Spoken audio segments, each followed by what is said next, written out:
So next I have the pleasure of welcoming up our keynote speaker for today.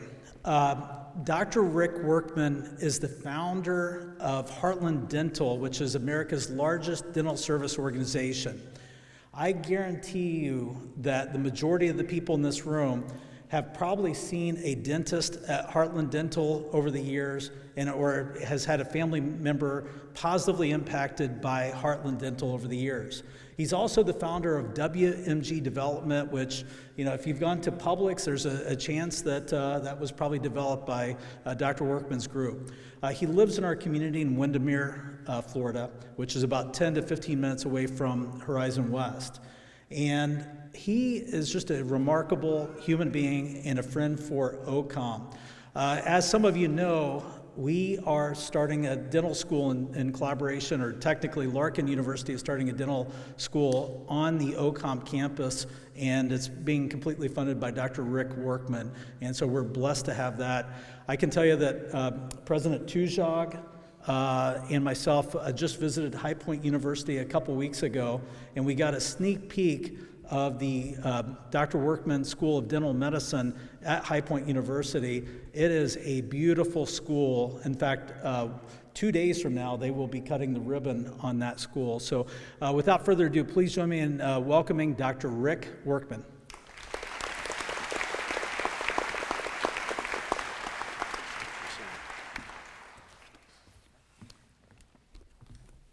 Thanks for the kind words. Welcome, everyone. Thank you, Dr. Hasty, for the opportunity to speak here today. I also want to add my own congratulations and to the founder of the Orlando Center of Osteopathic Medicine, Dr. Karen Patel. I know a lot of you have already thanked him, but I don't think we could do that enough. I also want to thank, again, his wife, as you've all met, Dr. Pallavi Patel, for her integral role in their global university organization. I know what it's like to have a wife that supports you and also tries to keep you in line, so I understand most all of that. I want to congratulate Chad Toje, who I've had a chance to meet through the opportunities with the dental school, and he is spectacular.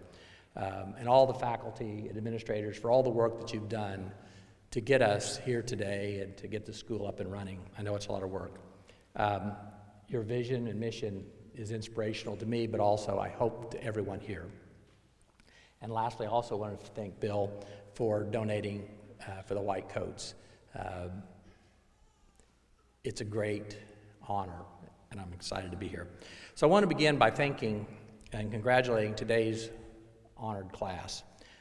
For the awesome commitment to become a doctor of osteopathic medicine, and for choosing OCOM. I think you're literally making history each and every day. To the parents, loved ones, friends, family of this honored class, I can appreciate, again, and understand the immense pride you must feel, and I promise you the students also are filled with pride and gratitude for the love, parenting, nurturing, encouragement, support, and yes, maybe even the occasional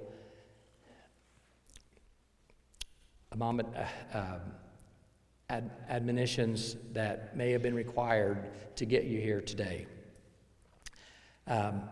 Everyone today should be full of life's blessings. When I wrote this, I didn't have all the intros. So I mentioned that many may assume that I was the dentist. It's true. At least I was in the earlier part of my career. That's only important in about 15 or 20 years ago, I had the opportunity to visit the then new A.T. School of Dentistry in Arizona. That's relevant, again, only in the fact that through that visit, I had a chance to become a bit familiar with who A.T. Still the man was, but also become more familiar with how osteopathic medicine has and carries rightfully with it a long and proud history of being able to prevent disease as much as its ability to treat and cure disease. As a dentist, that resonated deeply with me, and I haven't forgotten that. Again, I'm clearly not an expert on osteopathic medicine, but I do want to share, and maybe especially in these times, that I believe you truly are exactly in the right place and in the right time to have maximum impact on the health care of thousands of people. Being the next class, second class at OCOM, I think how you do and as you go out into the world will have an impact on future classes here. Not that that should be any pressure, it's just opportunities. My friends know that this summer was a unique time for me. I spent almost the entire summer in the home that my wife Angie and I built 28 years ago in Effingham, Illinois. My 92-year-old father entered hospice in late May, and I was able to spend a material amount of time almost every day with my father over the last 11 weeks of his life. I mention this only to share why I had a lot of time in the evenings being away from my wife and family to go about and rummage for things. And one night, I was going through a closet underneath one of the stairwells, and I came upon a bunch of texts and notebooks from when I was in dental school. And no, my writing hasn't gotten better over time, I can tell you that. Incredibly, I came across a diary that I kept when I was in dental school, and this is it. I'm not generally the type of person who would do journals. I'd never kept a diary before or since. But when I started dental school, I had a sense that that experience was going to be intense and a lot different than my undergraduate years. And I thought I'd document some of it.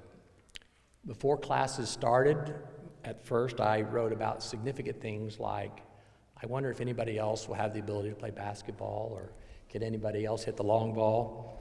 But seriously though, when I reread my diary, waves of emotions and memories came forth. For me, dental school was super intense and constantly oscillated between what seemed like the best of times and the worst of times.